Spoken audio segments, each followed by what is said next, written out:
evening, viewers. Today we are joined by two eminent speakers who have done an in-depth research on Netaji and written a book called The Bose Deception. And we're very proud to have them, with us. Welcome, Anuj and Chandrachur. Thank you very much for Thank having you. Yeah. us. Thank you. So a little brief about both these uh, people.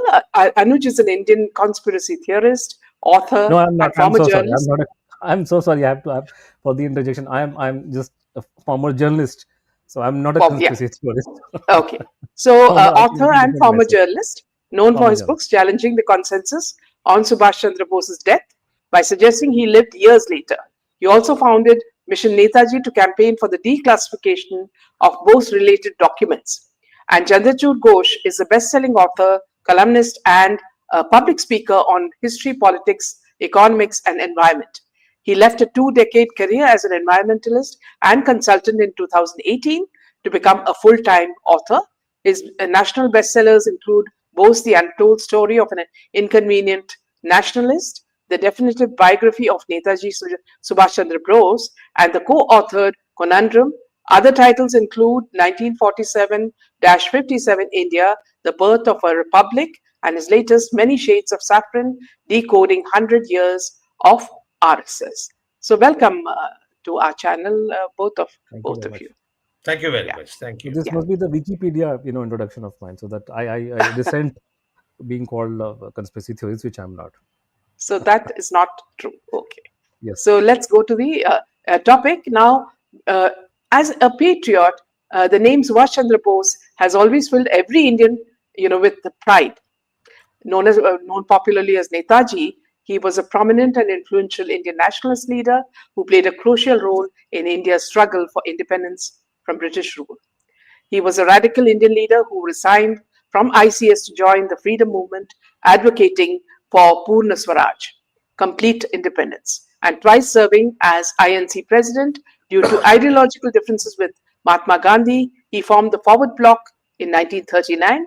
During World War II, he sought Axis support against the British, escaping India in 1941. He's most famous for leading the Indian National Army, INA, or Azad Hind Fauj, with the inspiring slogan, "Give me blood and I promise you freedom." He died in a controversial plane crash in 1945, is what they say. But Anuj and Chandrachur are very clear that he did not die in this manner. So there are lots of things we would like to ask you both, and we're very curious as to know why the mystery of Netaji's death continues to dodge us. So the first point I'd like to ask you is, see, why is it that the role of political parties in finding the truth about Netaji has been a subject of continuous observation? It's widely noted that opposition parties have historically accused the ruling government of suppressing the truth about his disappearance. However, once in power, they often face similar accusations or adopted, comparable stance. This pattern has led to a public perception that the issue is politicized, with successive governments appearing reluctant to definitively close this enduring mystery that he died. They say that he died in the 1945 air crash. Was there a deliberate attempt to belittle or to wipe this great man's memory from our history? Either one of you could take it. Okay. There are multiple questions. Let You me probably Chandra can quickly. start with Okay. one on taking certain portions, and I'll take some portions. Yeah. Initially, you could say that there was an attempt to suppress or erase his memory and his contribution to India's freedom. Because there were, as you mentioned in your introduction, there was an ideological clash with the Gandhian view. So, Subhash Bose was clearly a radical, what you mentioned, your exact word, and that is perfect. He was a radical. He was not an incrementalist, as I mean, negotiate and get a few concessions. He did not believe in that. So he wanted complete freedom, Purna Swaraj. Everybody said Purna Swaraj, but when time came, all those who had been saying, claiming for Purna Swaraj, they made a 180-degree turn and opted for dominion status. All those same people who had said that we will completely cut our links with the British Empire, they made a 180-degree turn in 1947 and joined the British Commonwealth. And to make it easy for India to join the Commonwealth, plastic surgery was done. The name British Commonwealth was changed to just Commonwealth. But in essence, it remained the same. Now, Subhash Bose was completely against this. He was for complete independence right from the beginning of his political career. And he wanted drastic measures. He wanted national mass movement for this. Obviously, he was much younger to Gandhiji, so he took his time to come to the national stage. And his and Jawaharlal Nehru's rise in the national politics was parallel. They rose together. But while Jawaharlal Nehru had Gandhiji's blessings, Subhash Bose did not have. And that was because although Nehru and Bose had similar views and had similar ideology, while it came to taking crucial decisions, Nehru always went to Gandhian camp, although he did not subscribe to Gandhian views. Bose did not do that. Bose stuck to his ground. And obviously, that was not liked by either Gandhiji or his followers. So he was sort of expelled from Congress. He did not quit Congress as such. He was thrown out of Congress, and he had no other option left. So he left India and uh, built the movement across two continents. Now, what happened after the Second World War and transfer of power was that his appeal, his charm went to such a height, it grew such an extent that almost everybody felt threatened by his image, by his charisma, by his popularity.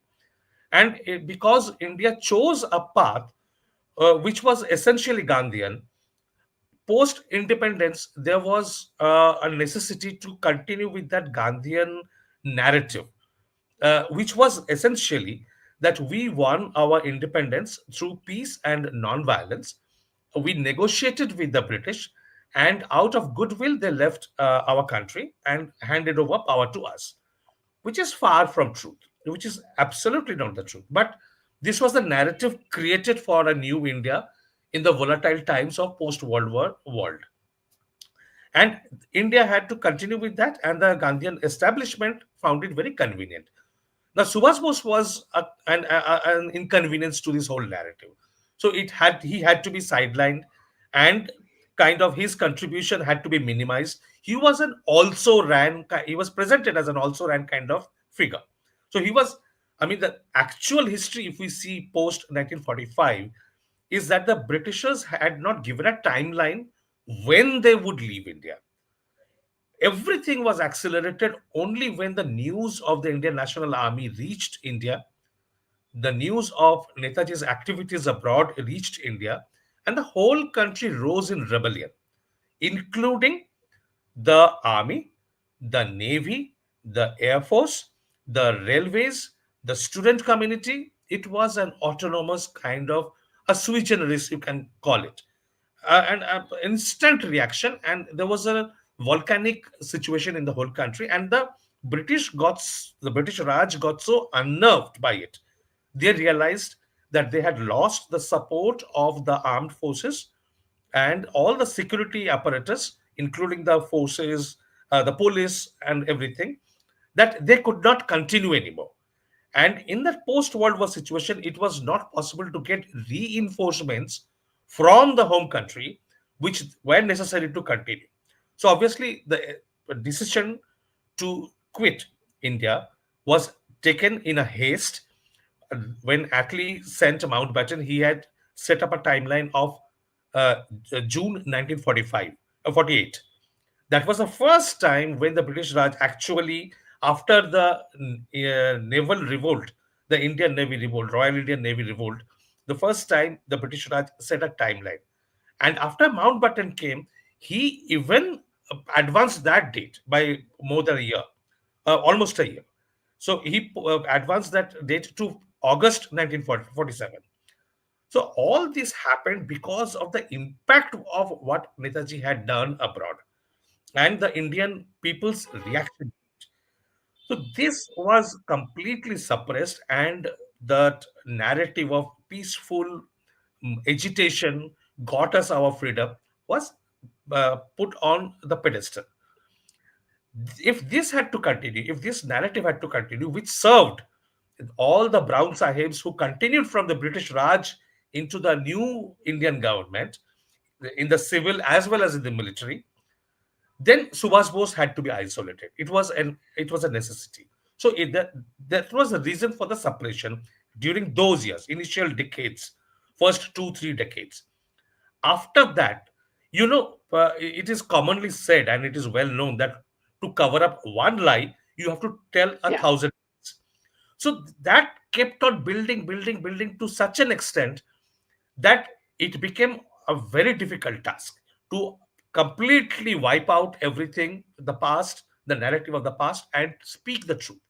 Yet, Morarji Desai, when he became the prime minister during the Janta government, the first Janta government, he clearly told in parliament that whatever information, new information, fresh information that we have received, it clearly puts doubt, a question mark on the story of Netaji's death in the plane crash, and we cannot accept it. But he did not proceed. That was done by the Kolkata High Court in 1997. A commission was set up, and the commission clearly gave a verdict that that story of Netaji's death was a hoax. It was a smokescreen for his escape from the war theater, Southeast Asian war theater, and probably he went to Russia. That was the thing. But now, what has happened? We are in a limbo. If you move to the current day, now at present we are in a limbo. The Mukherjee Commission report, the commission set up by the High Court in 1997, gave its report in 2006, and the 5, government 5 September 5. 2000 sorry 2005. 2005 September. The Manmohan Singh government, which had just come to power, absolutely rejected it without any reason. Now, when the NDA government came to power in 2014, we were very hopeful that it would reverse that decision and accept the report, because that is what the BJP had been saying all along. And when the Manmohan Singh government rejected the Mukherjee Commission report, BJP was the most vociferous. Everybody, almost all parties opposed, but BJP was the most vociferous. The same BJP, when it came to power in 2014, it said that we are continuing with the cabinet decision of the UPA government, of the previous Congress government. Why it is doing so, we don't have any idea. So, what was the option open to us was to go through all the declassified files, which, by the way, both Anuj and I fought from 2006 to get all those files declassified, and we studied it and we quoted everything. We have taken stuff from those government files and demonstrated in our latest book, The Post Deception, that there is absolutely no case for the plane crash. So the government has all the information. It is government information that we are producing. Wherever required, we have given some context, which we have got from other countries, archives in other countries like the US, UK, Taiwan, Germany, Japan, etc. And so this information is available with the government, but the government is sitting on it with a lame excuse. Why it is doing so? Because probably it finds it more in its interest to continue with the old narrative, the superstructure that was created at the time of independence. That's our understanding at this moment. The only Yeah, it's point very strange, isn't it? the only point I would add, or rather impress, since you said that the all the parties, no, all the parties, do not have the same approach. For example, Chandrachur has already given the example that from the very beginning, Panditji was very clear that Subhash Chandra Bose had died in a plane crash in Taiwan. So this position was overturned by Morarji Bhai. So the first time we had a non-Congress government of Morarji Bhai, he overturned that position. Then going forward, 1990, Chandrachur referred to the Calcutta High Court case. When the case was ongoing, Devi Gowda ji was Prime Minister. So Devi Gowda government, the central government had a lawyer counsel standing before the Calcutta High Court, and the Chief Justice of Calcutta High Court cornered this counsel, asked her point blank, "What is your government stand?" So we have example of a previous case like filed before Rajasthan High Court in '85 when Rajiv Gandhi was Prime Minister, and then the government of the day was at all not at all open to this idea. So they did nothing about it. But in this case, Devi Gowda government did not behave like the Rajiv Gandhi government, and they repeated the same line that according to the government of India, the plane crash story is not correct, more or less. So each time we've had a non-Congress government, be it VP Singh, Morarji Bhai, Devi Gowda, and now Modi ji, there is some change. And the biggest difference is at least we are able to come, talk openly about it. Now, God forbid, this Rahul Gandhi brigade comes to power. I'm sure won't be having these kind of discussions. So there's a huge difference. So when you have a Congress-led government, I mean, I would say even Congress-led government by Narasimha Rao was slightly better compared to the previous regimes. So when we have a Congress government, things go back to square one. But each time we've had a non-Congress government, there is a movement ahead, and we have been able to extract something here and there from these governments. So the overall, as Chandrachur has outlined, the position of the government has not changed. But whatever concessions have been extracted from the government, it became possible when there were non-Congress governments in center and Delhi, in power in Delhi. So it's very strange, isn't it, Anuj and Chandrachud, that, if you take it in the modern context, see, whenever you're working in a corporate company, this happens whenever a person is exceptionally good in his job. Everybody tries to, push him out, because then they can appear very intelligent and they can appear as the leaders. So this is happening in the modern world as well. And we can just imagine that when a exceptional personality like Netaji, with so many good ideas for India, was deliberately pushed out so that Nehru and Gandhi can look good. So it's very obvious that it was their mediocrity that made them do that, isn't it? Look, if you look at that, Netaji's image, his memory was attempted to be erased. But what do we have today? Our national slogan is adopted from Netaji's slogan, Jai Hind.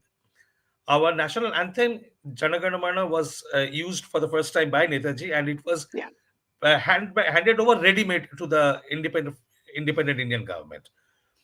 We took his idea of planning commission, which Netaji had set up when he was a Congress president. We had shifted our focus on national security, which was a very core idea, which was again and again uh, focused on by Netaji. He gave the slogan of India First in 1939, which was taken up by Modi ji when he started his campaign, prime ministerial campaign. So for the first time, we see that in our diplomatic approach, in our geopolitical approach, India First has become the central uh, position, the central idea. It was not so before. We were all driven by global peace and Yeah. universal brotherhood. Everybody is equal, so India is one of them. So all those kind of vague, woolly ideas were there.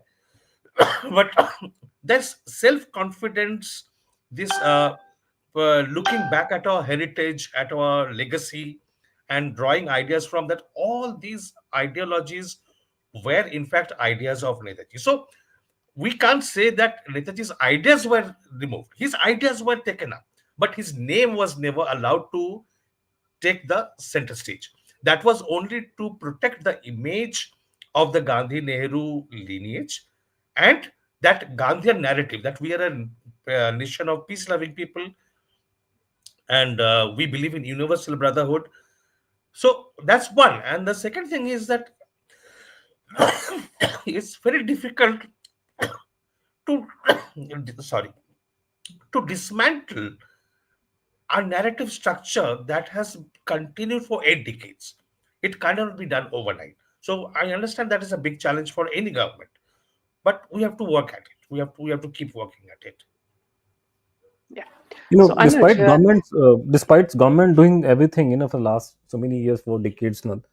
Now, now come to think of it, we are discussing a person who was last seen in India in 1940-41. He was not active beyond 1940. He was put in jail at the end of 1940. In 41, he escaped from this country, went to Germany, and of course, from Germany, he came to South Asia, and he was in this area, Singapore and surrounding area, and then he passed away. But according to government version, 1940. So this man has not been around since 1940 in this country. Now, I am telling you, I'm sitting in Delhi, I'm telling you, people have forgotten Manmohan Singh right now. People forget. I mean, people and Hindus in general have a very poor, sense of history, and we forget things which is fine, because in the way, there's no, for example, they take the example of partition, which is very close to us because we are closer. I'm talking, you are in Bangalore, I'm in Delhi, and you are about like 1,500 kilometers from here, if I'm not wrong. How yeah. far, Chandrachur, is Bangalore from here, from Delhi? 1,500, It more will or be less. close to Okay, that. It will be close very to close. that. Lahore is about 400 kilometers as crow flies. If I go this side, 400, I will be. It takes only about half an hour to reach Pakistan airspace. In 1 hour, I'm out. Like 1,000 kilometers, I'll be in Afghanistan. So so we had this partition thing happening here. Million people were butchered or whatever happened. People forgot everything in 48. So people moved on. In this country where people forget, and there have been so many other issues also contentious, like the people, for example, the Congress party in itself, their own government, their own home minister tried to rig up a big controversy about Rajiv Gandhi assassination. I mean, they suggested the Americans were behind it. This is the conspiracy theory fully backed by government of India in those days. Despite that, nothing happened. Okay, nobody's interested. I mean, you can try, you can make a movie here and there, but things have died out. Now imagine this is what happened, and this is about a man who was last seen in this country in 1940. And today, Chandrachur and I, we go to IITs, or go to, like, I am Bangalore. We've been going different places. You can go and sit, and you can talk, and people, young people, IITians and others, doctors, engineers, young people, all sorts of people. I mean, they're willing to listen and talk about this man for 2 3 hours. So there must be something about him, and there's something there, which is like, it maybe not be open, but it's latent somewhere. What I understand happened, that the government tried to suppress, but somehow the public, in their homes, the memory was kept alive by the grandparents. They would inform the grandchildren, look, this is what happened. This is what happened. So somehow, this whole thing became like a volcano, and it has, in the age of social media, has got bust a little bit. So now people are able to discuss, and and in fact, my one of our complaints, the Chandrachun I usually make, it's not the elderly who are interested. In fact, anybody 40, 40, 50 plus, they are not bothered about this case. It's you, the younger people, are very keen. The elderly are more interested in chasing Modi and other, because this is what sells right now. Those who have power, people above the age of 60, they are not, they don't want to spend time. They don't have time. In fact, they can't even sit for 2 hours and talk about this case. They'll only 2 minutes. But younger people are taking a lot of interest, and that's why in social media you'll see one podcast and other, the things are happening.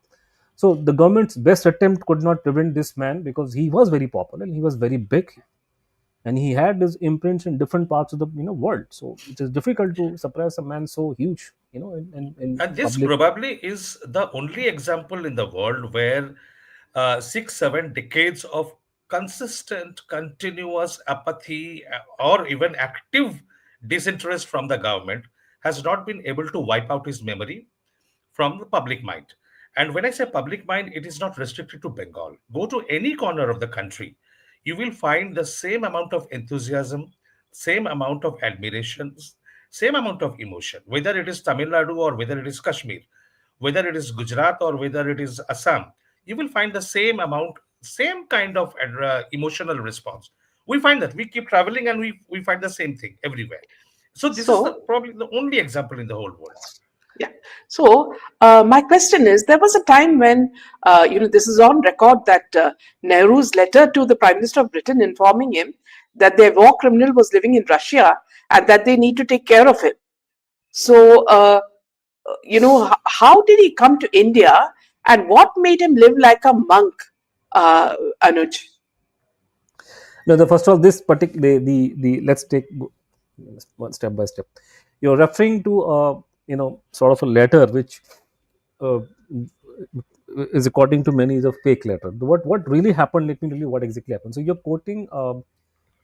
There's a gentleman by the name of Shamlal Jain, and he appeared because there have been multiple inquiries into Netaji's fate. So they were like two commissions in past. So we had this Costa Commission functioning in 1972-74. There was a gentleman by the name of Shamlal Jain appeared before that commission, and he leveled some allegations and some charges. Look, I was privy to something here and there. I was working with Asaf Ali, and one day Panditji came, and he made some allegation, or he made a statement on oath before the commission. So this is recorded. So a part of his statement, what he this gentleman the statement he made verbally before the commission, which was typed out by the commission staffer, part of it was taken out, and it was put somewhere on internet, and somebody turned into some kind of a document. and then people say this is a fake document. So the idea is that this is not a like document, it never was, it was a statement, an allegation made by somebody which was never proven. So this document, is this allegation about, Pandit ji writing to Clement Attlee, it's a fake in a sense that there's no such document. It was an allegation made by a person, and that allegation is not proven, because unless until the British were to open their archive, we would not know, and the British have not opened their intelligence archive. So there's no way to confirm this particular. So Okay. that's where So, the this is the first part of yeah, the question. yeah. You have a second. The The second point, thing, let me know what second thing. The whole the controversy about his death. Like people were like bit confused, earlier, because there were multiple people were coming out multiple theories, because see, when you have no information public domain and something took place in a far off land, so people have their own theories and own ideas, so you never know what is correct or what is not correct. Even foreigners would chip in, giving their ideas, and some people would think this is probably the truth, which it was not. So I became active on this issue as a journalist. So one of my contribution was that I created a framework back in 2004, that we have this controversy, and there are three clear theories about Subhash Bose's fate, and these three theories are on table today. There is no fourth theory on theory on table, because you can go and get into all the other theories, but there's no evidence, in those. So the only evidence, might find are in only in three areas. A, there's a theory that he died in a plane crash in present day Taipei City. So that is the theory number one, and which is the government version of what happened. Government backs that version. It is also backed by historians, many of them, and others, in there. The second version, of course, is the India's most notorious conspiracy theory, and in Delhi it was pretty common, and even today's people to talk about it, and in sitting in their homes or talking privately in office, they will all say that, "Oh, yeah, he was never died in plane crash. He was in Russia, and Panditji influenced Stalin, and he was killed there." So Subhash Chandra Bose did not die in any plane crash. That is the theory number one, and he was somehow killed there, Stalin, and people put blame on Panditji. Subramanian Swamy is very vocal about it, and so is General G.D. Bakshi. So that's theory number two. The theory number three is what you're showing right now. This story about Netaji having returned to India, and he became a holy man, and he died in Ayodhya in 1985. And this Baba was later called, given the name moniker Gumnami Baba. So whatever we have, I mean, if you see all the information which is there in the government records and outside, put everything in one place, we have these three theories. So one would have to choose one of these three. So I have, and Chandrachur, we have chosen a third angle, but each one of them entails a lot of details, what happened, and there are different lot of data available for it. So these are the three different theories. So this so what is structure, the single, this you framework know, was created by us. So we are ah, the guilty party for that. yeah. So what is a single non-circumstantial piece of evidence, be it a possession, a written note, or a forensic analysis, that convince you that this was the same person? You're mute. Chandrachur, you're mute. Yeah, Yeah. yeah. Sorry. As far as the third angle is concerned, where that he came back to India and lived here till 1985. Whenever we speak about it, even now after so many years, the first objection comes in the form of an opinion that he was such a brave man, he was such a hero. Why would he come and hide in his own country and not come out? So the problem is that all these are assumptions. That he was hiding is an assumption, and that we are creating a scenario that he was hiding, and so he could not be Netaji. Our approach is, we said our response to this is that we are putting the cart before the horse. Because let me give you an analogy. If you're studying Mahabharata, say for instance, you read uh, up to the stage where the Pandavas have become the heir apparent, they have been nominated, and then suddenly there is a gap where you go to that part where they are in exile, where you see Arjun in form of Brihanala. There is a missing link here. So if somebody comes and tells you that Brihanala is the same Arjun, you will not believe it. You will say that, oh, Arjun was such a hero, he was such a great warrior. How can he live like that? So it's the same thing. So our approach was, wait, let us first establish the identity of this man. Then we can ask why he did this or why he did that. So we, through that approach, first we established his identity. Direct evidence was forensic evidence. We got experts in the US and the top experts in India, and who compared the handwritings of the so-called Gumnami Baba and Netaji, and came to the conclusion that it is the handwriting of the same person. There is absolutely no doubt. And these are all very detailed analysis, thick, fat reports, which scrutinizes the letter formation, word formation, handwriting pattern, how it has changed with age and everything. The second evidence came from eyewitnesses. Who are the eyewitnesses? The eyewitnesses were the former revolutionaries who used to back Subhash Chandra Bose all his life during his entire political career. So, I mean, and how much reliance can we place on those people? We have placed our reliance, but not only us. So when there was this sensational case of one sadhu who had set up an ashram in North Bengal, and there was a huge controversy that whether he was Netaji or not, and Pandit Nehru was the prime minister. He took the help of his, obviously the intelligence got involved and everything, but personally, individually, he sent one former revolutionary to go and meet him and to see whether he was Subhash or not. So these were the people who knew Subhash Bose most intimately.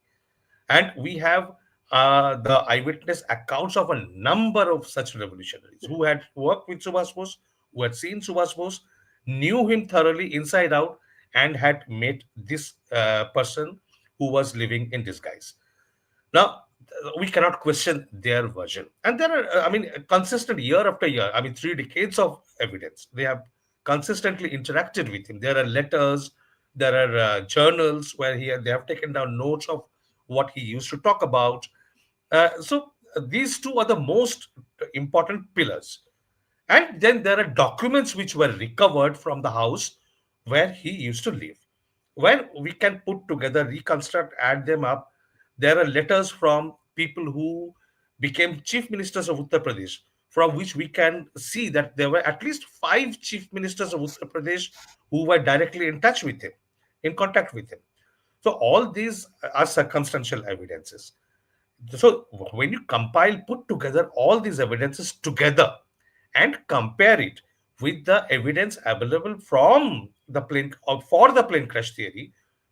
Now, Jawaharlal Nehru himself was a lawyer, and when he was challenged by Netaji's elder brother in 1962 that if you are so sure about his death, please give me the proof of his death.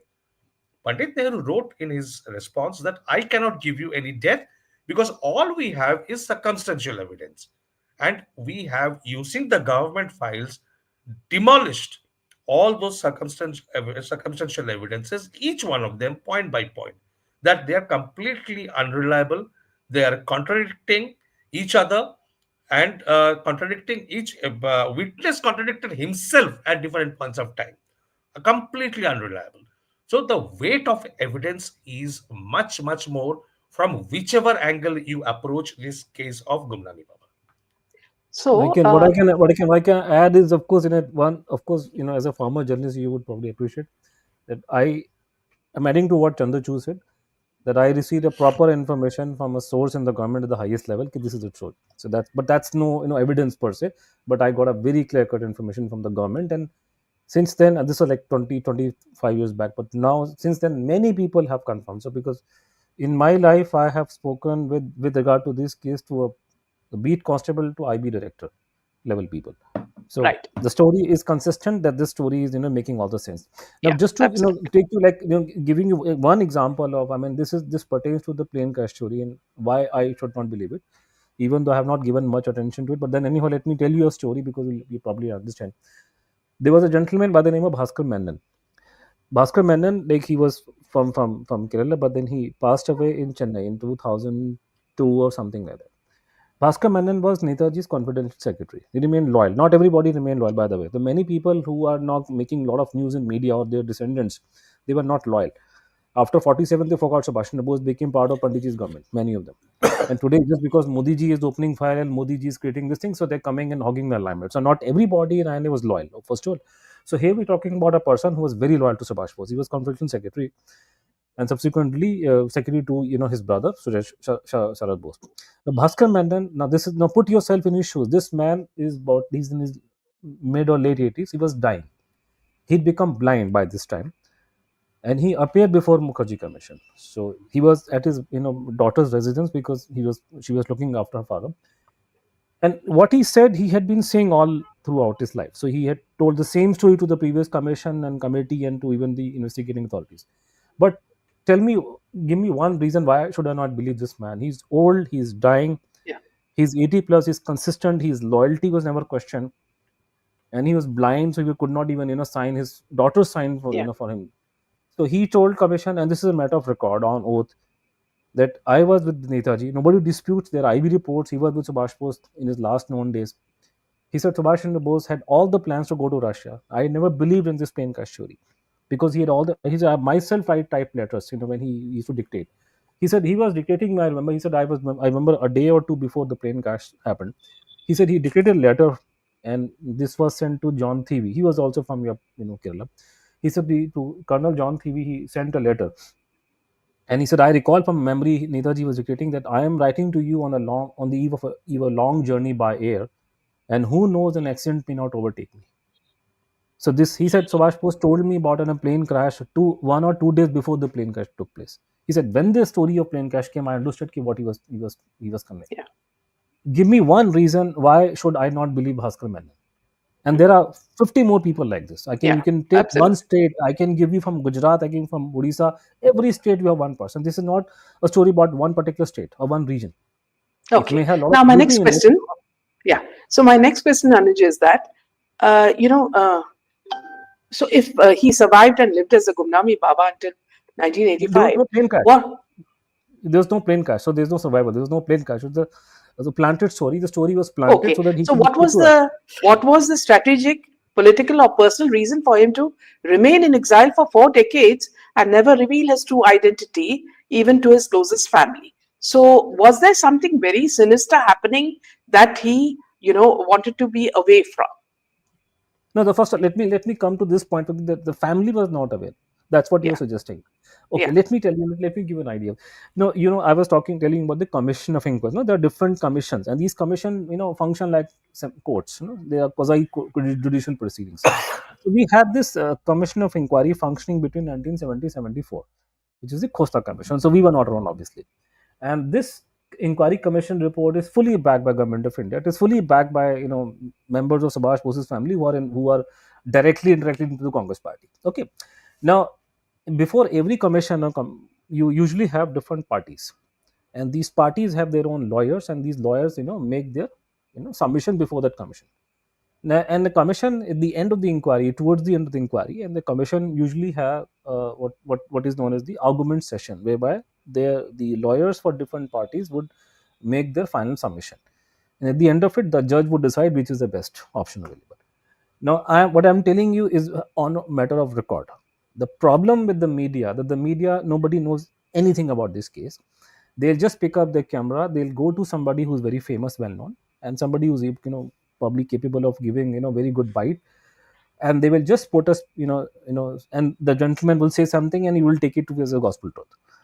What I'm telling you is a matter of fact on record, that before Costa Commission, the lawyer for the Bose family, who was a former freedom fighter, top level, he was a London trained very famous barrister, he was a former law minister of the state government of Bengal, eminent personality in his own right, and he is the lawyer for the Subhash Chandra Bose's family, and he makes a very clear submission that Subhash Chandra Bose is alive today in 1973. Tell me one thing, I am a former journalist or researcher, would I believe this gentleman, the commission, the gentleman making assertion before commission, or will I believe somebody's bite in Times of India? So the problem, people, they go with the bites given in some paper Yeah. without questioning the bona fide of the gentleman. So for example, the standard narrative in Netaji's family says so. Wait, which state family you're talking about? None of Netaji's siblings believe that he died in plain crash. His wife never believed. The people who counted most, his brothers, sisters, and nephew, nieces, nobody believed. Just because some grand nephew, sitting in London who's linked to Congress party is saying something, and just because he has the influence, because he knows a lot of people in media and they are, giving a lot of publicity, that's what it is. I'm giving you the example of what is there in records, but Yeah. people So, don't what think was the because reason it's our job why to he read. So we, remained in exile? that's a separate question. Well, if I can explain very quickly, it's a complex, very complex answer. There is no one single reason, because I mean, just to elucidate, just to illustrate how complex it is. When we wrote Conundrum is I think around 950 pages book. To 856. around 900, roughly around 900. So 856 pages. this this particular answer, it we have answered in this question we have answered in one chapter, which has taken around 250 pages. Yeah. So it cannot be explained in 2 or 5 minutes. Mm. But I mean, it's briefly, like somebody puts a question ki why BJP is not winning in Bengal. Can I give answer in one line? No, I can't give in one line. You have to go again to details. Yeah. Why there are these are the ground realities. So in one line, Yeah. very difficult because the problem is if you and I were discussing a Yeah. contemporary case, so you would know the people. So this is Amit Shah, this is Modi, this is this and that thing, and then we give our opinion. Here, if I, for example, if Chandrachur were to tell you just now that Mr. B.N. Malik made this statement. Now, who's B.N. Malik? Nobody knows. No, people don't even know who's the current IB director. We're talking about somebody who was director of IB back in those days, and he was IB director for 16, 17 years, non-stop. Okay, he was the Hoover of India. So unless until people don't even know, people I have known, in my life, people who have been, following the Home Ministry for 20 years, they do not know what is Treasury. They do not know what is T branch. They have never heard the name of, for example, even Mr. Malik. So you don't know the ABCD of the case. So then for us, it is difficult to give in one line why he didn't come out, because then we have to first of all break down the whole issue by telling you this is Malik, this is Panditji, this is Second World War. In Second World War, the Axis forces lost the war. Subhash was on the Axis side. He had no option. A person who had linked to Hitler, Tojo, etc., he had no space in the New World Order. People have to understand what Second World War was, and this man was absolutely was no space for him in the New World Order. So he had to go after the road, which he did.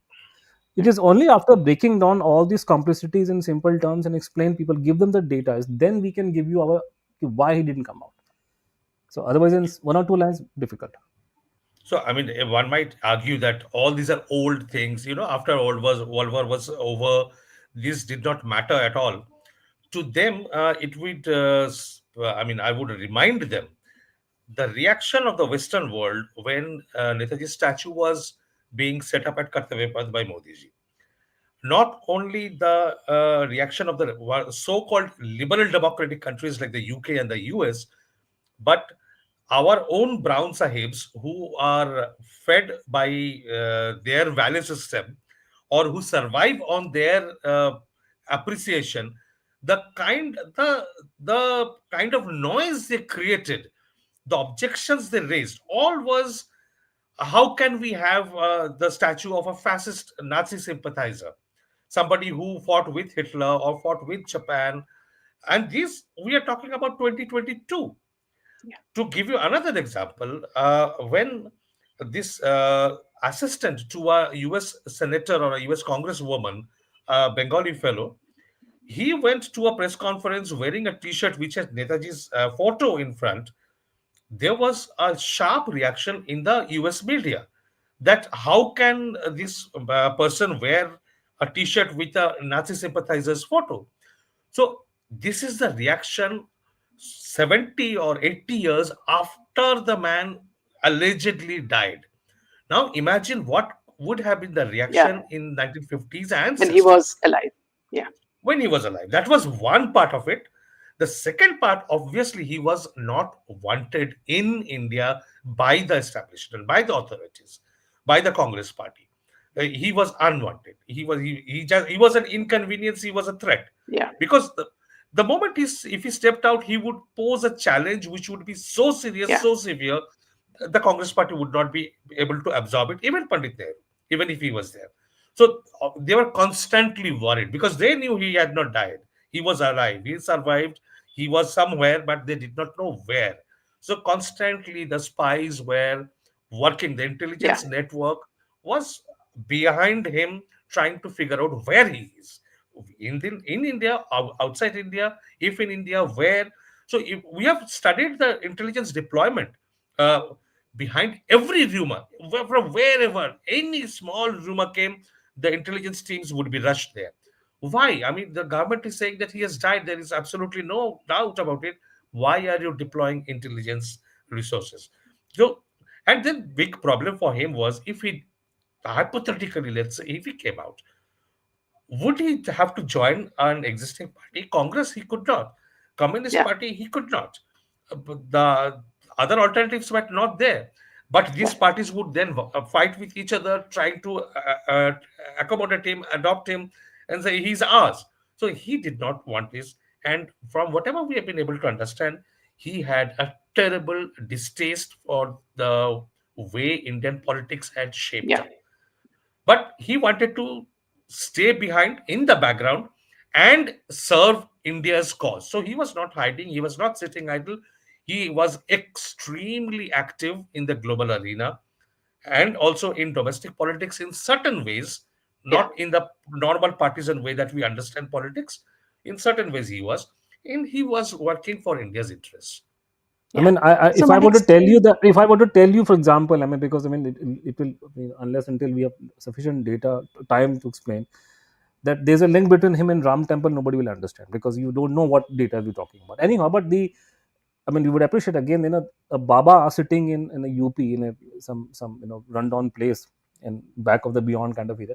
If a Baba is asked this question, why you're not coming out, and for this Baba to say those use this kind of language, that my coming out is not in India's national interest, people of country would suffer if my location, my identity is yeah. disclosed. So I'm working for the country. Let me be here. I'm working for the country. But if you Yeah. disclose where I am, who am I, there'll be problem for our country. So he, and in fact, there was when Moraji Bhai's government was formed. So some, he was in touch with a lot of revolutionaries. Chandrachur referred to some of them. So some of them were allowed to take his minutes. They would take minutes what he was talking. He was referring to. So a question was put to him. This was when Moraji Bhai became prime minister. That why doesn't this government ask you to come out and take your rightful place? And he answered that if I came out, all of innocents will die. Yeah. So Subhash Chandra Bose, if he can, we are Yeah. discussing people like Protected. us who are people like Chandrachur and me are of zero consequence. If we are talking, and as I told you that we are able to hold the attention of people in IITs. I have done it at MIT Boston also. If I go to coast in America and people can sit and listen to me for hours, sit in this age and time. Now imagine what would have happened if the actual man had come out in in those days. Yeah. But keep one thing in mind: not everybody is a Netaji fan here. Yeah. So there are people who are hell against him also in his own home state. So if he comes out, there'll be some people very happy, some people will not be very happy. Yeah. So there will be So if clash. you talk about the political will, despite three commissions, the mystery remains officially unsolved. What political or institutional barrier is currently the biggest obstacle to the Indian government officially accepting the findings of the Mukherjee Commission and revealing the complete truth? Lack of vote bank. This we answered at the very beginning with that Yeah. we have Yeah. chosen to continue with the Gandhian narrative. So everywhere our Yeah. prime minister goes, he inaugurates a new Gandhi statue, even if Gandhi is under severe criticism in many countries. I mean, there are serious problems with that paradigm. But then we have chosen to go with Gandhi, as if Gandhi defines India, and to dismantle that, it will need a lot of work. And in the days of instant politics, where we think about is about the next election, setting aside an old existing narrative and create a new one based on actual facts, I don't think anybody sees any incentive to invest that kind of effort or time in it. So we are stuck in the mode of politics that we have chosen, and Yeah. Gandhi serves us, our interests, makes us appear as good people, nice man. They will accept anything, whatever we do to them, and that's how it's and a lot of the ruling class, the Brown Sahib's interests are intricately linked with the Western world, who have accepted Yeah. Gandhian narrative as So, it serves their purpose. That's Because the it. Gandhi my bands, question, sell, the Gandhi band specifically sells in the Western countries. Okay, so yeah. you go wherever So you my go in question Europe, is, so see, the we all know, many of us know that Mahatma Gandhi was actually a mediocre. Now, Nehru, from since then they have started to push him and Ambedkar, in the limelight, and try to sort of push Netaji in the background. But as you say, since youngsters are listening to you a lot and they don't mind, listening to you for hours, it means that people have started believing the truth, and that a lot of this thing is being hidden, isn't it? So people like yourself and Chandrachur and Anuj, you all are, what should have been told by the government is now being, spoken by you. The truth is coming out through your mouths. That's all we can do. If the government doesn't act, I mean, what we have tried to do is to place the truth in front of the youngsters, in front of the new generations. I mean, we can only present the truth with all evidences, so that ours do not become an opinion, not only a view, but a view backed by facts. Yeah, But then exactly. that actually also what we reaching do, out I to the mean, wide cross section is not so when easy, because they have been conditioned by decades of politics. Even Yeah, the youngsters are also influenced by the partisan politics. I mean, for example, we are called either RSS agents or BJP agents or Congress agents, but depending on who is engaging with us. So yeah. we have to So break a down that question barrier. here, It's not so easy. Chandrachur. Yeah, Chandrachur, a question here. So was Gandhi also scared that Bose will hijack his legacy, as the sole person responsible for getting the freedom?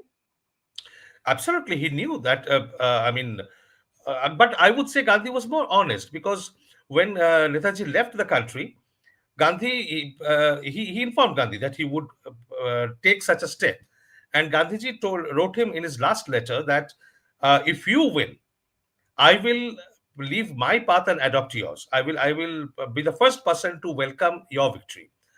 But then, once the time came for transfer of power, all the old history and promises and aspirations and attitudes, everything were forgotten. They were thrown into the water and sunk like anything. They were Yeah, forgotten. All that matters was who's going to get the power and rule the country. So yeah. in that situation, it was Pandit Nehru, and Gandhiji had anointed Nehru as his successor years back. Although there were much more devoted politicians like Sardar Patel, like Rajaji, and all those were there.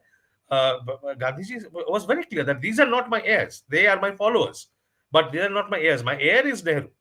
So he knew, and during the last year of Panditji's life, he was interviewed by a foreign journalist, where he was asked categorically, very directly, that do you think that you let down Subhash Bose? Yeah. And for once, Panditji was frank and honest, and he said that yes, I did, because I agreed Also, with what he said. yeah. I agreed with what he said. But for me, Gandhi was India. So despite believing in his ideas, I sided with Gandhi. let me So throw one also, anecdote. Neeraj, allow me to throw Anuj, just one second. since, Also, the fact that, see, Gandhi would have known very well that it is not because of his non-violent movement British decided to quit India, but because of the call of Bose to naval forces to revolt against British in 1946, isn't it? I was indirectly coming at that. Actually, the thing is that, just to add to what just Chandu was saying, and you have just referred to this thing. Now, this is like, this happened in 1946 July. This is Yeah. about a year after Subhash's reported death. So very famous Gandhiji's follower, supporter, and his biographer, Louis Fisher, American journalist, and he was a Pulitzer Award winning journalist, not an ordinary American journalist, and he had for friends probably the American president of the day. So he knew a lot of people in all over the world, and he was very much aware of what's been happening to India. He also met Subhash Bose. The Louis Fisher met Gandhiji, and this is a matter of record. In like this is 20th of July, 1946, most likely in Wardha. Fisher met Gandhiji. Okay, he goes back. So we do not know what happened after, because the everything is got, nobody kept account of what happened afterwards. In the 1990s, and this is quite some time after Fisher had died, passed away, his family, donated his papers to the Princeton University. And in the 1990s, some of these papers start tumbling out. And then, of course, when we became active, I believe Chandrachur wrote to the university, and we've got at least 2 records from the university which were part of the Fisher collection. So this is again a matter of record. Now, so what we find that 2 days after Fisher met Gandhiji, a letter was written on behalf of Mahatma Gandhi to Fisher, and letter was written by Khurshid Ben Nauroji, who was Mahatma Gandhi's personal secretary, and she was usually given in a very secretive job search, and she was also freedom fighter. She has her own stature. She was not an ordinary person. Dadabai Nauroji's granddaughter. So Khurshid Ben Nauroji writing on behalf of Mahatma Gandhi to Fisher, and this is on 22nd of July 1946, which is almost a year after Subhash Bose's death. And then she makes all kind of points about what's been happening in India and all sorts of, and this comes to this point that Gandhiji is fully aware that the temperament of the Indian army is no longer what it used to be in First World War. So these people have changed. They have a certain pro-revolution and pro-Russia bent of mind. And then comes this line in that letter, that if Subhash Chandra Bose comes back to India with the Russian help, there's nothing Gandhiji can do to reason with this country. So they're accepting directly and indirectly that Gandhiji knew that Subhash was in Russia, and that if he were to come back, hell will break loose in this country. Yeah. So And there this are is July many 1946. July 1 year after this 1946. man death. What the point I was making, Chanduchi making about what we do. When you spoke to me and I was I was telling you that I was reluctant to come. He said, I'm not very good at talking like this. I can't talk to a camera. I have to either see in front face to face, and then But the what we do, what Chanduchu was referring to, that when we make our case, we are probably very few people. We make our case with the help of PowerPoint presentation. So we don't say things. Yeah. I just throw data. I don't do anything. I just throw data. So, for example, when we tell you that this is Khurshid Ben Nauroji, so I will show you the damn letter. Then you can go and question me the letter is genuine or not. If I tell you, for example, that the first investigation into Subhash Chandra Bose's death was undertaken by the American Army, US Army, and this is the American assessment that he did not die. So we don't tell you that. We show you the damn record. Yeah. So likewise, for everything we say, we will show you a record, we will show you a video or something or the other. If I tell you, for example, that Atal Bihari Vajpayee dropped a hint that Subhash Bose was alive, we'll show you the video. If we tell you that the RSS Pramukh made a statement that Gumnami Rao was Subhash Chandra Bose, we'll show you the video. Yeah. So we make our case on that. Is why when I was telling you that when we go to IIT, because these people are not fools, IITians and people and IIM and other places. So they are able to see these people have all the data collated in one place, security, intelligence. Of course, we have got from multiple places. So it makes all the sense. But the only problem, this takes a while because this is not an ongoing case. It is something in past, and circumstances and the individuals who were there, they are no longer here. So we have to just feed the data to people. Look, this is the individual. This gentleman is a former director of IB. This is a report in which he is talking about this. And when I compare this thing with the foreign government archive, and you see this Indian guy is telling lies. So this is how we work. So we do go by data and evidence. Anuj, another question is that, see, in which case, why did Mamata Banerjee not take credit of Netaji legacy? Neither did the left. They could have taken the credit and they could have exposed all this, no? The left is anti-Subhash Chandra Bose. They used to call him Tojo dog. They don't care about Subhash Bose. They don't like him. And Mamata? Mamata Didi has a very, it's very difficult to explain. It's like one can do an entire podcast. And Mamata Didi's public stand, she has consistently, taken a stand that Subhash Bose did not die in any plane crash. She keeps repeating that publicly. And we wanted her to release some of the records which were there, in the local intelligence records which are available to her government. So the RTI did not work, but then once, we did something else in Delhi, her government released those records. And after she released those records, her assessment, which was of course, made by the police officials who were working under her, the assessment was that Subhash Chandra Bose did not die. So Mamata Banerjee has taken the stand publicly that he did not die, and our government should talk to Russia about it, but she doesn't press it beyond a point. So Anuj, see, you've spoken about this in your book as well. So as the Gumnami Baba, could you describe, that life then? Do you have, could you tell me some aspects of that? it's it's very I difficult can to. tell you, I can tell you one thing. For example, that he liked Bangalore a lot. He said कि Bangalore's got the best weather in India. So there's nothing on this planet, from unidentified flying objects to one of local police walas doing, and from what small or big thing happening in the country, what VV Giri is saying, what Neelam Sajiva Reddy is saying, each and everything was brought to his notice. So he was keeping, Oh, he was into everything. So he was, I mean, obviously he spent a lot of time inside a room, but we also find absolutely clear evidence that he was consistently traveling, continuously traveling Yes. within the country, outside the country, obviously helped by forces about whom we do not know, and we will yeah, not know unless intelligence files are declassified. Now, he had an information system which is absolutely similar to any head of state would have. So he was informed in real time. He used to say jokingly that, I mean, before anybody else, what is happening in the prime minister's inside the prime minister's residence, the news from there reaches me first. So I know what is going on there in real time. And not only that, he used to get information in real time about international affairs. So, to give you a very small example, where he used to talk about these things to his disciples who used to go depending on his mood. Often he would talk about things which these people who did not have that kind of intelligence level, they would not understand everything, but they would very dutifully note down whatever he was saying. So in during one conversation he referred to a phone conversation between the head of Russia with the head of Israel.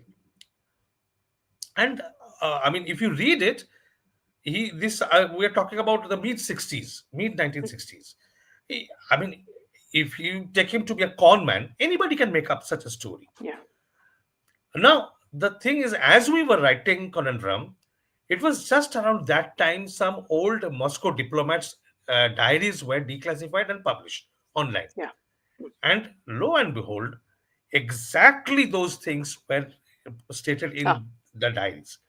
He was aware of things which were absolutely secret in world affairs until the first years of this new millennium. He was talking about those things 40 years ago. He was talking about India's strategy in Bangladesh war. I mean, just this is so eerie and creepy. Where in 1971, in around November, during one such conversation, where he's just all of a sudden he starts talking about uh, this place in this city in Bangladesh, and he starts talking about the design of the city, the map, topographical area, the cantonment, the fort in that city, and nobody understands why he is talking about that city all of a sudden. And as the Indian army enters Bangladesh just 2 weeks later, that is the first city that is captured. And ah, then people understand why he was talking about that. So this was, I mean, you have to, these are like jigsaw puzzle. You have to put the pieces yeah. together, and then the picture that appears, it blows away your mind. Yeah. The I give a small example. You have recently, our vice president was, Radhakrishnan ji made a statement publicly about, he went to Madurai, and there's a very famous gentleman in our history, Muthuramalingam Thevar. Now Thevar was a very very close, aide of Subhash Bose, and he knew him very very very well. So what vice president said publicly was that Thevar, he said, my personal belief, that our vice presidents, that my personal belief that Netaji did not die. I have no evidence for it, but I go by what Thevar said, because Thevar was somebody who was a very saintly figure, and he never used to lie. So what?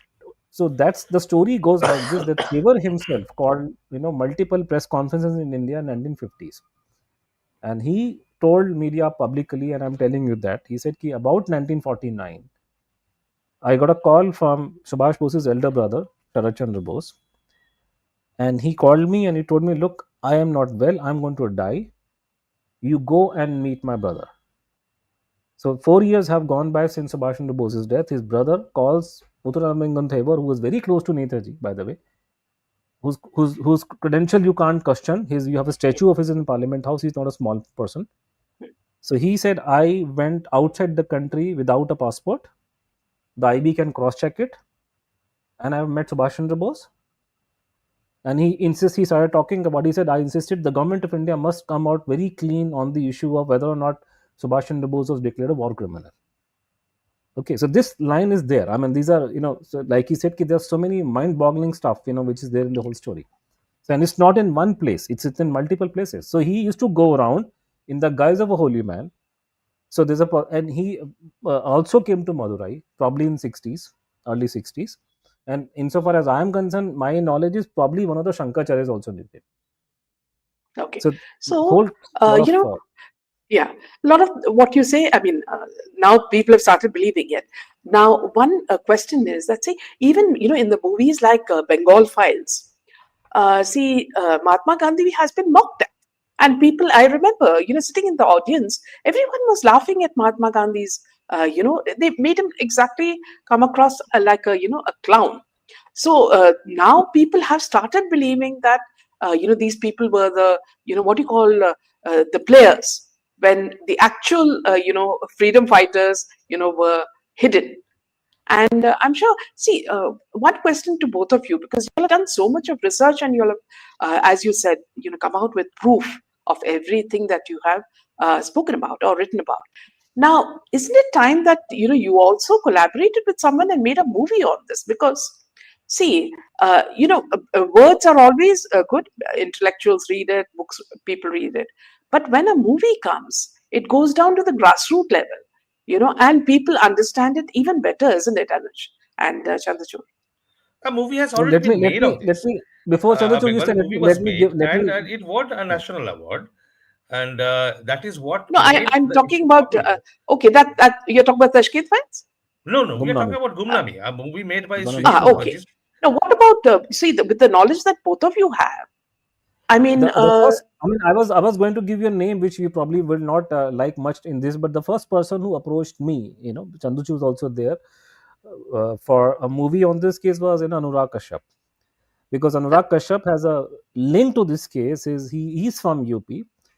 His grandfather, maternal grandfather's house is very close to Gumna, where Gumnami was stayed. So he has a personal knowledge about this case.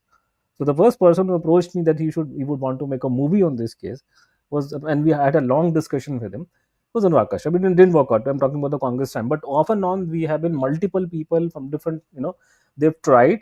I think there was a Chanduchu, a South Indian movie last year which didn't work, but they had this element of Yeah, Gumnami Baba yeah, in it. yeah. So we have a movie, and now Chanduchu can talk about that movie.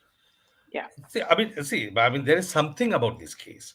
Bengal files, Kashmir files, Tashkent files are issues which are closed. And as we keep insisting and demonstrating that this is not a closed case, this is a very much live case. To give you an example, I gave you the example of how the Western reaction is and was during the inauguration of Netaji statue in Delhi. That was one. Second is the in our first transparency campaign, when we got the first set of documents declassified, the Central Information Commission ordered the central government to release 202 documents. And a meeting was held at the government level by five people. And they decided that they will not give us 202 documents, they will give us only 91. Now, who were these five people sitting in 2007? I'm talking about. This was a committee. This was a committee which is called a Cabinet Committee on Political Affairs, and CCPA. CCPS, Cabinet Committee on Political Affairs, and the members that are, was UPA. At that time, yes, it was, during UPA, yeah, yes. But any government, CCPA is a standing feature. It's a cabinet committee, one of the committees, the most powerful committees, who take decisions on the most sensitive matters. And the members of this committee are the Prime Minister, the Defense Minister, the Home Minister, the Foreign Minister.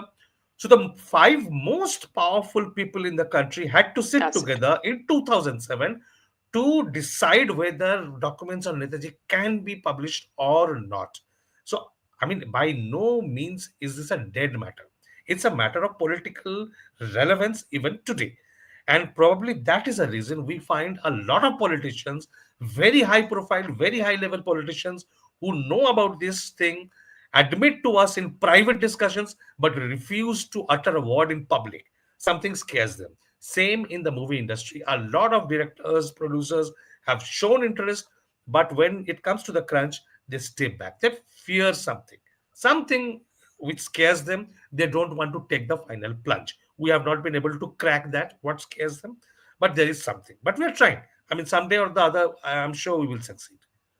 The problem, I'll tell you what the problem with these kind of movies is, that if you make any movie, and I have some experience, it should either support the right or left.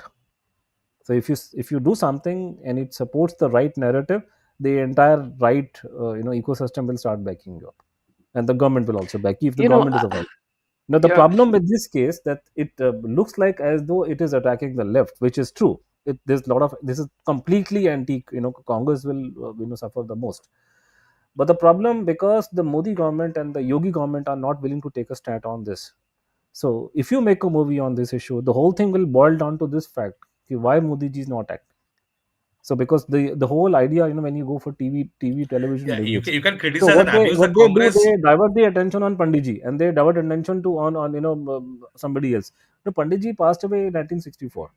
Now Modi ji is here, and Modi ji has not released all the files. So the problem with you this whole know, thing, anybody who would make a movie beyond one time, the question will come around to this thing: Modi is not yeah. acting on it.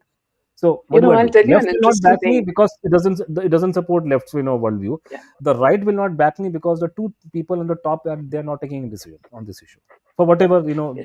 reasons maybe. I'll tell you an interesting thing. See, I had made a documentary on a famous personality in dance. Now, see, when I made the documentary, I did it in stages, did interviews and all that, and then backed it up with the complete life of this person. Now, there are many negative factors that he spoke about. Okay. And once the documentary was made, he said that, no, you can't show this. I'll have to go to the lawyer, and say that you have to cut those scenes. So I told him that if you cut those scenes, then there's nothing left in the documentary to even say that, how you became famous or how you became a legend. He said, no, you will have to, cut it off and all that. Then I told him, see, I've got proof that you've spoken about all this. Okay. And this is all there. Now, see, how can I do something that is, will hit my conscience? I can't do it, And I didn't really bother Chandrachur and Anuj. I just made it and it won the award. It won the Kerala State Award. And, you won't believe it. When I had some of the launches, the premieres, he would come and sit, for it. And then when those scenes would come, he would just walk out, you know. And he could just not bear the fact that, he spoke about something that he didn't want to speak about, you see. But that was what made him a success later, How can Exactly. you cut out certain portions and say that you become a legend, with Absolutely. everything going hunky dory, isn't it? So, as you said, Chandrachur and Anuj, they are scared of something. That is why, as you say, they're not able to make this movie because the amount of work that you both have done. I mean, we really congratulate you both because see, we've been all of us have been waiting to hear, this complete You ain't story seen and you ain't seen you ain't seen nothing. We haven't discussed anything with you. There's so much. can we have a This is second nothing. part?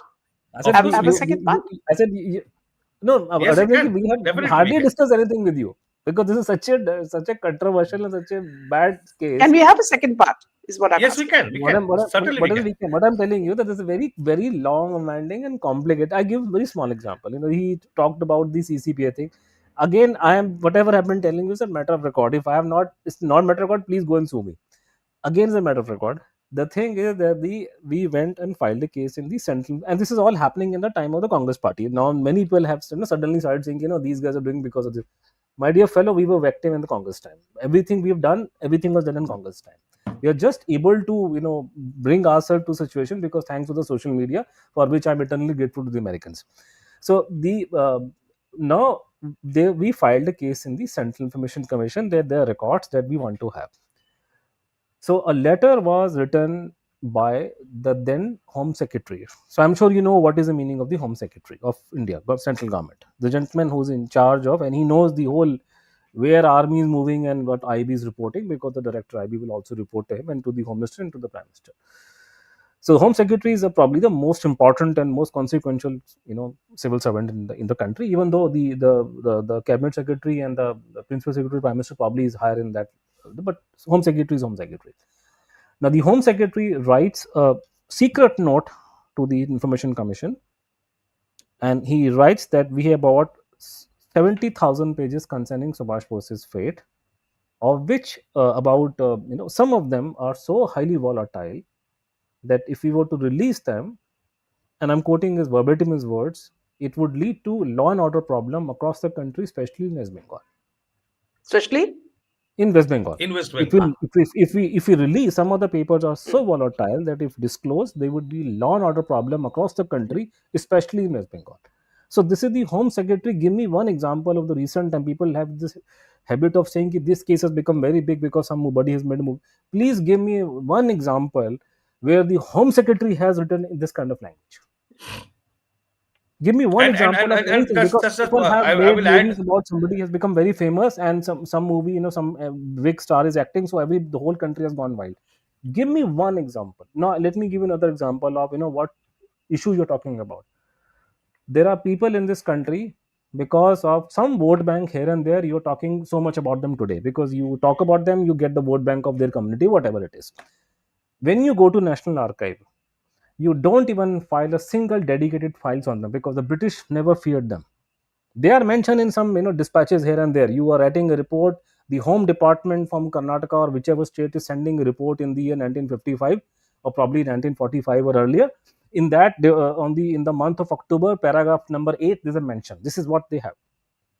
Subhash Chandra Bose, so far what we have done, 990 files were released by Ministry of Defense in 1997 when we were not around. Okay.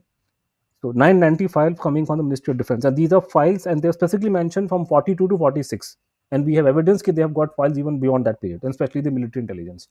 Then afterwards, Chandrachur and I, we went after Manmohan Singh government like anything, and we forced them, and they release about you would say 100 plus files.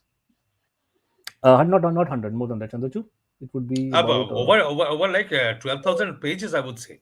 I it mean, was about number the of files, or not thousands all of of them are pages, files. There were many just documents and everything whatever. included.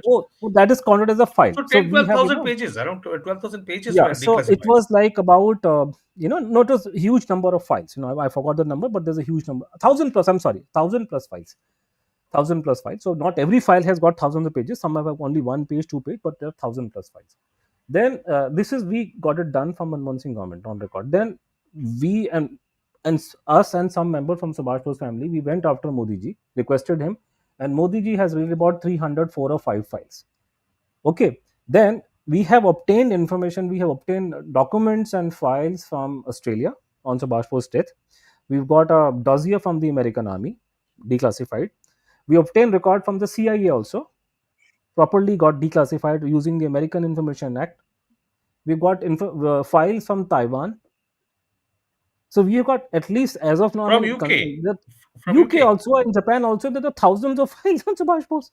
Whereas the people who are being talked about Tom as if they were great guns, there's not even a single file on them in the National Archives. No, Anuj, let me give her an example of how sensitive this case is. I mean, bureaucracy has a DNA. It's like human DNA. Bureaucracy has its DNA. Unless there is a huge revolution, things don't change. So what happens is, in 2010, I asked for a file, a manuscript of the history of the Indian National Army, which was written during Panditji's time. The manuscript has been lying there since then. The government never published it. So I asked for a copy of it in 2010. The Ministry of Defense said that we will not give it to you. I said, why? They said, no, how would we know that you will not misuse it? You will publish it in your own name and then sell it. You will do business. I said, nothing like that is going to happen. This is only for my research purpose, reference. CIC Information Commission told me, you do one thing, you submit an affidavit that you will not use it for commercial purpose. I did that. Information Commission passed an order directing the Ministry of Defense to give me a copy of the manuscript. So while I was waiting for the manuscript to arrive, Ministry of Defense headquarters history division in Delhi. I used to live in Gurgaon. So it shouldn't have taken more than a couple of weeks. Then I get a fat volume on an envelope containing many fat documents. So I was very excited that they have sent it finally. So I open it and I see it's a court notice. It's a legal notice. Oh The Ministry of Defense had filed a case against me. my So God. when you don't like an order, you file an appeal against the issuing authority. So the Ministry of Defense did not go against the order of the CIC. They filed a case against me on the charge. Why did I even ask for the manuscript? So they Mhm. filed a case for asking for the manuscript, and that case has still not been withdrawn. It's in And Delhi High since Court. Meena ji, So since you that's mentioned that why I said that this is not a closed, done and Yeah. dusted case. It's a very much live case that's going on. Meena ji, since you because you were telling me, when we were speaking, that you have a lot of people who follow you in America and all that. So let us give an example of America. Now, when this Mukherjee Commission was functioning, this is back in early 2000. So Mukherjee Commission functioning, so people told them, "Ki, look, you should get the American records in this case, the American intelligence and American government records." So they asked the question. The Commission, Justice Mukherjee, the question was put to the Ministry of External Affairs in Delhi. These guys had no bright ideas. Okay, so they didn't answer. So what they did, what they pulled in the American embassy in Delhi. So the American, some decent fellow, he gave them an idea that all the Americans' declassified records are available in the various American archives, especially the American National Archive, NARA, which is in Maryland, Washington, nearby Washington. So you can go and anybody can go and you can send some researcher and you can get them. And the second thing, that if you want to access our classified information with the American government, then you have to approach us, our government, using the Freedom of Information Act, which is the American RTI. Rather, this other way around, because the FOIA happened in America way back in 1960s. So the commission then asked the government of India, look, you yourself are telling us this thing. You have talked to the American embassy in Delhi, and they have given you this idea. Would you believe me that then the commission told the Ministry of External Affairs that you find some Indian student or somebody Indian living in America who, for the love of the country and for the love of Netaji, can go and make a search in these archives, especially the American National Archive, and find us whether any information is there or not. And we are willing to also pay a little bit of money. Can't pay as much, but we get. So, and then also, and he said, and also you should also try for the American FOIA. So the answer given by the government of India was that we are trying to get one Indian researcher in America to do this thing, and but the using the American Freedom Information Act is very difficult. It's a very long and tardy process, because you have to tell the other side the details of a secret file. So how do you know which file is, a file which is secret? We do not know about existence of. So you have to give them an advance information about that file. Is only then they will give consider your case. So it is very difficult to do the FOI in America, and I agree, which is a very difficult thing.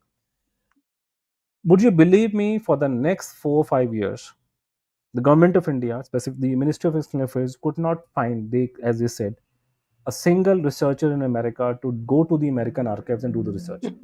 You're talking about a country, and especially a department of MEA, where every second person has got a child sitting in America today. All of them are chasing their American dreams. More so after what happened to Kamala Harris. Everybody wants to become, fight elections in America. Why should I bother my life in a third world country when somebody can go and become a vice president in that country? So they couldn't find. Of course, they could find. They were very smart people. Deliberately, they did not find one single researcher who could go to the American archives and look for the papers. Chandrachur and I were sitting in Delhi.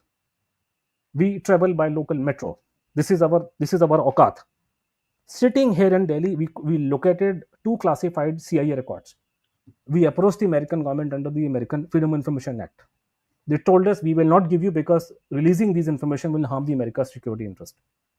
Then you can make an appeal. Just as you make an appeal in India, you can make an appeal, and the CIA has a panel which will look into the appeal. So we made an appeal, we made our case, we gave our arguments. Please release them, and we don't want you to give us the name of the agent. We don't want any intelligence. We are not intelligence guys. We are researchers. So you can hide those things. In America they call it redaction. So you take a document and use blacken certain portions, so you can't see who's the agent, and Yeah. you don't want to reveal how you collected the information. I said, we don't want that. We are not into that game. We only want the information. So they released those records to us. So we were able to get 2 records out, and one of the records is talking about Netaji's presence in Siberia, in Russia. We followed the same procedure for the UK Foreign Office also, the Foreign Commonwealth Office. We appealed. They rejected the first application. We appealed. They released documents. So actually, we have got files declassified not only in India, but in UK and the US. As far as Even the Australia, US I approached archives are even Australia concerned, also. all I had to do was to write them an email from Delhi. They put their documents in a sealed envelope and mailed it to me free of cost. Something for which the our foreign ministry wasted like 6 months discussing and deliberating who will do it, and we are not getting researchers. That's And how things happen. it is not that they do not know. I'm repeating to you, it's not that they do not know. I'm telling you again and again, understand, and that is the main core crux of the problem. Each one of the babus sitting in the North Block and South Block in Delhi, each one of them have got a child sitting in America and chasing the American dream. So they know very well how the games is played out in different countries. They are doing it deliberately. They know very well the story is not sellable in Western countries of Subhash Bose. They know very well the story of Mahatma Gandhi is sellable in those countries. Just like you talk about John Lennon song everywhere. Nobody follows it. Huh? You like, But what like to happens sing Lennon, but if their nobody follows children are it. studying abroad? What would happen if this is released? Children are what? Nothing will happen. His point is that one of these guys can be I mean, one of the bureaucrats can call up their son or daughter and say, hey, you go to the National Ah, Archives, yeah, sit there for exactly. seven Yeah, days and get the yeah, documents out. I mean, it's just a absolutely. matter of 7 days, a week. Yeah. But I mean, as you said earlier, your question was why nobody is taking this matter up and doing a movie or something. The problem is all these accusations can be very conveniently made against Nehru, Indira Gandhi, Rajiv Gandhi, even Manmohan Singh. The problem is there is a BJP government for the last 10 years. Yeah. So the question then automatically comes, they did not do it, they are the villains. What have you What done did for the they do? last 10 years? Why haven't you done it? So nobody wants to take up that inconvenient question. Yeah. And this is, So what this is we'll, the reason We why I spoke. We named spoke. Netaji's biography The Inconvenient Nationalist. He yeah. is inconvenient to everyone. So Anuj and Chandrachur, we can continue this if you have the time. We can do a second part where we speak about more things about We can do Netaji it after and a few days. Yes, certainly we can do yes, that. absolutely. Yeah. Thank you so much, Anuj and Thank you. Thank you very much. Chandrachur. And Thank you very very much. interesting speaking to you. And let's take this forward and see how much people can become aware of what's really happening and what is being hidden. Absolutely. So Thank you. thank you. It's a Good pleasure. night. Jai Good Hind. night. Jai Shri Ram. Jai Hind.